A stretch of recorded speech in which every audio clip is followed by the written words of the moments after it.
अस्सलाम वालेकुम। आज जो टॉपिक करेंगे वो एक कपल। क्या होता है ये कपल? कपल की थ्री कंडीशंस है। अगर कपल बनाना है आप लोगों को, तीन कंडीशंस है कपल के, थ्री कंडीशंस ऑफ कपल। अगर एक बॉडी पे, एक ऑब्जेक्ट पे दो फोर्सेस एक्ट कर रही हो और दोनों के फोर्सेस का मैग्नीट्यूड सेम हो और दोनों फोर्सेस का डायरेक्शन अपोजिट हो, अपोजिट डायरेक्शन हो और दोनों फोर्सेस के दरमियान कुछ ना कुछ डिस्टेंस एग्जिस्ट कर रही हो, तो ये जब ये तीन कंडीशन सेटिस्फाई होंगे तो ऐसी ऐसी इस प्रोसेस को कपल कहा जाएगा। इस प्रोसेस को क्या कहा जाएगा? कपल। तो कपल के लिए थ्री कंडीशंस हमें क्या करना है, नोट करना होगा कि दो फोर्सेस किसी बॉडी पे एक्ट कर रही हो, अपोजिट डायरेक्शन में एक्ट कर रही हो और डिस्टेंस इनके दरमियान एग्जिस्ट कर रही है। अगर हम स्ट्रिंग की एग्जांपल ले ले स्ट्रिंग। अगर हमारे पास एक स्ट्रिंग है, स्ट्रिंग पे हम क्या करते हैं, एक साइड पे एक फोर्स लगाते हैं, दूसरी साइड पे दूसरी फोर्स और दोनों फोर्सेस की डायरेक्शन अपोजिट, मैग्नीट्यूड सेम और दोनों के दरमियान कुछ ना कुछ डिस्टेंस एग्जिस्ट करता है, तो स्ट्रिंग पे हम क्या करते हैं, कपल लगाते हैं। तो working principle of the string is couple. Working principle string का क्या है? कपल। जब भी हम स्ट्रिंग को क्या करते हैं, जब भी हम क्या करते हैं, ड्राइव करते हैं, तो स्ट्रिंग पे हम क्या करते हैं, कपल लगाते हैं, दो फोर्सेस लगाते हैं, दो फोर्सेस अपोजिट डायरेक्शन में लगाती है, सेम मैग्नीट्यूड की लगाती है और दो फोर्सेस के दरमियान कुछ ना कुछ डिस्टेंस है, तो इसको क्या कहेंगे, कपल। तो स्ट्रिंग का जो वर्किंग प्रिंसिपल है वो हमारे पास क्या है, कपल। स्ट्रिंग का जो वर्किंग प्रिंसिपल है वो हमारे पास क्या है, कपल। अगर ये इसका मिड पॉइंट है, ये स्ट्रिंग का पाइवोट है, ये स्ट्रिंग का पाइवोट है, ये स्ट्रिंग का पाइवोट है और पाइवोट से जो लाइन पास होती है इसे क्या कहा जाता है, एक्सिस ऑफ रोटेशन। वो इमेजिनरी लाइन जिसके इर्द गिर्द बॉडी घूमती है वो एक्सिस ऑफ रोटेशन। और फोर्स से जो लाइन पास होती है वो line of action of force, line of action of force. और line of action of force से लेकर पाइवोट तक का जो परपेंडिकुलर डिस्टेंस है वो मोमेंट आर में, यानी परपेंडिकुलर डिस्टेंस भी है हमारे पास, फोर्स भी है, तो इस स्ट्रिंग पे क्या लगेगा, टॉर्क लगेगा। एक फोर्स हमारे पास एंटी क्लॉकवाइज टॉर्क प्रोड्यूस करेगा, दूसरा क्लॉकवाइज। अगर इसको देखा जाए तो ये क्या करेगा, इसकी डायरेक्शन अपवर्ड है और यहां से अगर हम क्या करें, निकाले इसकी क्या करें, टॉर्क की डायरेक्शन निकालें, राइट हैंड रूल का हम क्या करेंगे, अप्लाई करेंगे right hand rule. Right hand rule हमें ये कहता है, राइट हैंड रूल हमें ये कहता है, राइट हैंड रूल हमें ये कहता है, अगर एक हमारे पास पोजीशन वेक्टर है और दूसरा हमारे पास क्या है, फोर्स वेक्टर। एक हमारे पास पोजीशन वेक्टर है, दूसरा फोर्स वेक्टर। हमें पता है राइट हैंड रूल के मुताबिक पोजीशन वेक्टर पहला वेक्टर है और फोर्स दूसरा वेक्टर है, तो पहले वेक्टर से क्या करेंगे, हम पहले वेक्टर को कनेक्ट करेंगे दूसरे वेक्टर के साथ स्मॉल एंगल थीटा के साथ। क्या करेंगे, राइट हैंड रूल के मुताबिक हम क्या करेंगे, इसका मैग्नीट्यूड फाइंड आउट करेंगे। राइट हैंड रूल के मुताबिक इसका डायरेक्शन फाइंड आउट करेंगे। राइट हैंड रूल के मुताबिक पहले वेक्टर पे हम अपने फिंगर्स रखेंगे और दूसरे वेक्टर पे क्या करेंगे, कर्ल कर लेंगे। तो हमारा थंब जहाँ पे पॉइंट होगा ये किसका, ये वेक्टर प्रोडक्ट यानी टॉर्क का डायरेक्शन होगा, ये टॉर्क का डायरेक्शन होगा। तो टॉर्क का डायरेक्शन यहाँ पे अपवर्ड है, टॉर्क का डायरेक्शन यहाँ पे क्या है, आउटवर्ड है। और इसमें अगर करेंगे ये हमारे पास क्या होगा, इसमें अगर करेंगे ये हमारे पास क्या होगा, ये पोजीशन वेक्टर होगा, ये हमारे पास फोर्स वेक्टर है, ये हमारे पास फोर्स वेक्टर है और इन दोनों के दरमियान जो एंगल है ये थीटा है, स्मॉल एंगल इन दोनों के दरमियान एंगल कनेक्ट कर रहा है इन दोनों लाइन को, ये हमारे पास थीटा है। अगर टॉर्क का जो डायरेक्शन आएगा, इसमें हमारे पास टॉर्क का जो डायरेक्शन आएगा, टॉर्क का डायरेक्शन होगा वो क्या होगा, इनवर्ड होगा। टॉर्क का डायरेक्शन क्या होगा, इनवर्ड। टॉर्क का डायरेक्शन क्या होगा, इनवर्ड। तो पहले वाले वेक्टर को देखो, पहले वाले फोर्स जहां पे लग रहा है, पहले वाले फोर्स अपवर्ड डायरेक्शन में लग रहा है, दूसरे में फोर्स डाउनवर्ड लग रहा है। इस पे क्या लग रहा है, इस पे टॉर्क कहां पे लग रहा है, टॉर्क की डायरेक्शन इसमें क्या है, इनवर्ड है, इसमें टॉर्क की डायरेक्शन क्या है, आउटवर्ड है।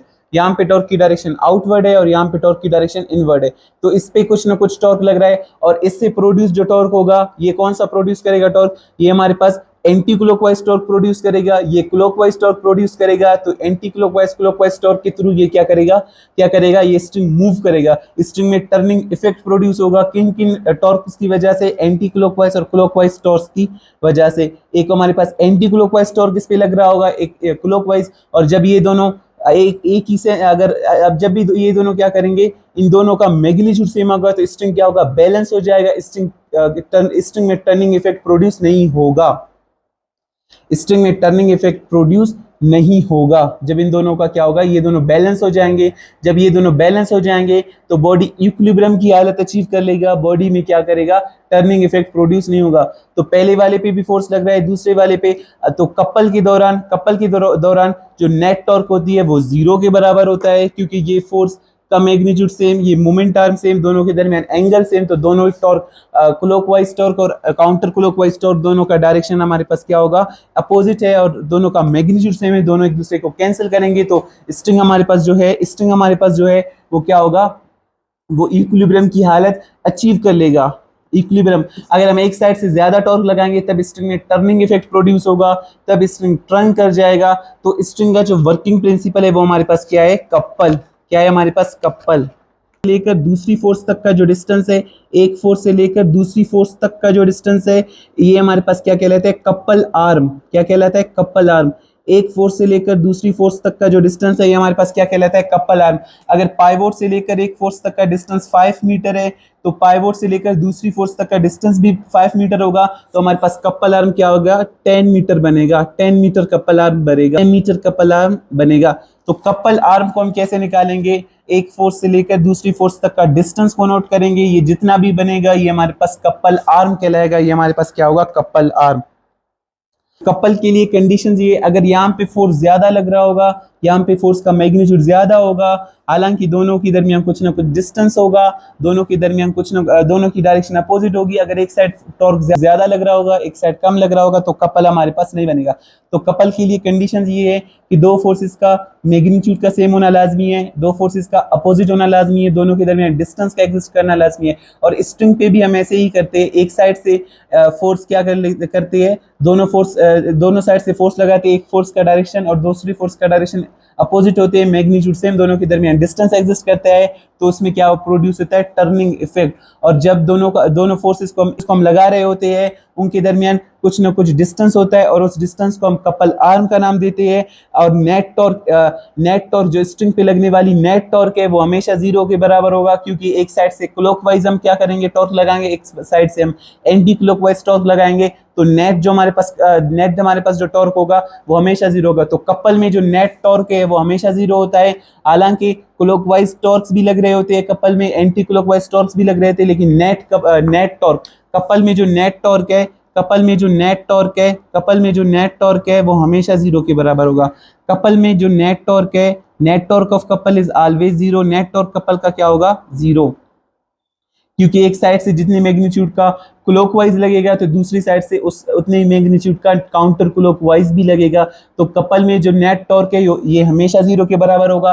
और दोनों साइड से टॉर्क का जो डायरेक्शन है उसे हम राइट हैंड रूल के थ्रू फाइंड आउट करेंगे।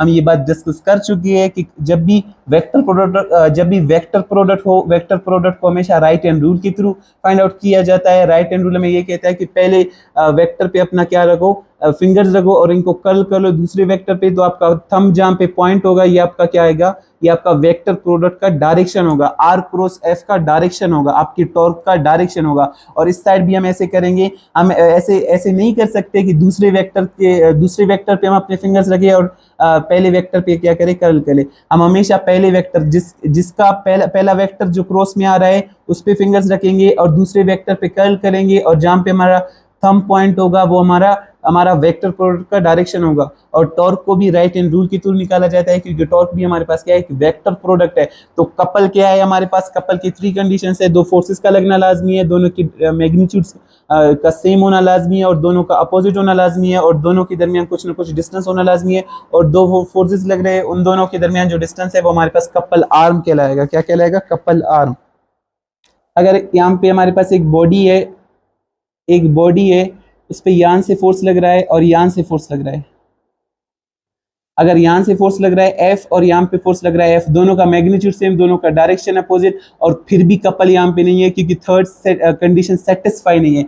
जब थर्ड कंडीशन सेटिस्फाई नहीं होगा तो कपल हमारे पास नहीं कहलाएगा। ये कपल थर्ड कंडीशन कैसे सेटिस्फाई नहीं है, क्योंकि दोनों के दरमियान डिस्टेंस नहीं है, और दोनों का line of action of force same है, दोनों का line of action of force same है। और जब भी दोनों का line of action of force same होगा तो दोनों से पैदा होने वाली कपल 0 होगा, दोनों का ये कपल नहीं कहलाएगा। अगर इसको देखें, अगर यहाँ पे फोर्स दूसरी जानिब से अपोजिट में फोर्स लग रहा होगा। अब ये आप देखो दोनों के फोर्सेस सेम नहीं है, एक का फोर्स का मैग्नीट्यूड एफ है, दूसरा 2f है, दूसरा फोर्स 2 गुना ज्यादा है, दोनों के दरमियान डिस्टेंस एग्जिस्ट कर रहा है, डायरेक्शन अपोजिट है, लेकिन फिर भी ये कपल नहीं कहलाएगा क्योंकि दोनों फोर्सेस का मैग्नीट्यूड सेम नहीं है, दोनों फोर्सेस का मैग्नीट्यूड सेम नहीं है।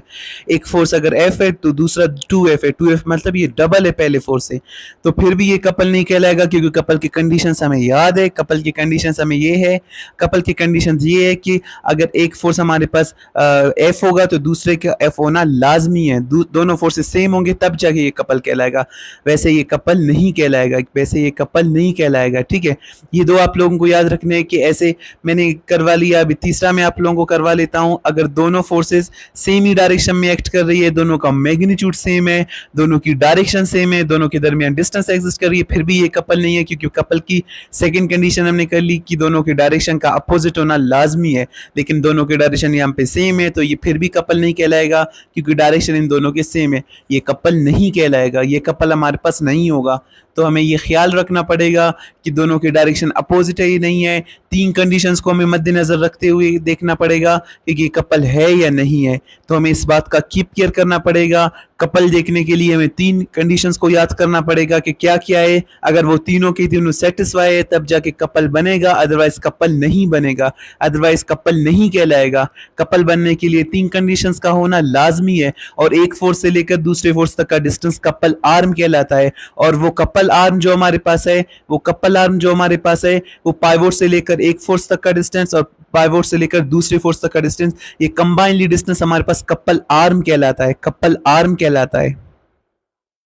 अगर यहाँ पे मैं एक डायग्राम ड्रा कर लूँ, अगर मैं एक डायग्राम ड्रा कर लूँ, इस डायग्राम को आप लोग देख सकते हो, ये हमारे पास क्या है, कपल है, और ये कपल आर्म क्या है हमारे पास, मैं आप लोगों को डिस्कस कर चुका हूँ कि कपल आर्म एक फोर्स से लेकर दूसरे फोर्स तक का डिस्टेंस है, ये हमारे पास एक डिस्टेंस है, ये एक फोर्स से लेकर दूसरी फोर्स तक का डिस्टेंस है। अगर एक फोर्स से लेकर पिवट तक यानी पाइवोट तक का जो डिस्टेंस है वो 2 मीटर होगा, तो एक फोर्स से लेकर दूसरी फोर्स तक का डिस्टेंस अंडरस्टूड है 4 मीटर होगा, क्योंकि एक फोर्स से लेकर पिवट तक का डिस्टेंस और पिवट से लेकर दूसरी फोर्स तक का डिस्टेंस सेम होती है, दोनों फोर्सेस की मोमेंट आर्म सेम होती है, तो कपल आर्म में हम कह सकते हैं कि दोनों फोर्सेस की मोमेंट आर्म का प्रोडक्ट है, मोमेंट आर्म्स का प्रोडक्ट है। कपल आर्म हमारे पास मोमेंट आर्म्स का प्रोडक्ट है। अगर एक मोमेंट आर्म हमें गिवन है तो दूसरे से हम निकाल सकते हैं उसको डबल करके, एक मोमेंट आर्म हमें गिवन है, उसी मोमेंट आर्म को हम क्या करेंगे, डबल करेंगे, तो हमें कपल आर्म मिल जाएगा, तो ये हमारे पास कपल आर्म कहलाएगा। कपल आर्म बहुत ही इंपॉर्टेंट है, कपल आर्म हम निकाल सकते हो, सिंपल है। तो ये था आप लोगों का टॉपिक कपल पे। Okay, thank you. इंशाल्लाह हम नेक्स्ट टॉपिक के साथ हाजिर होंगे।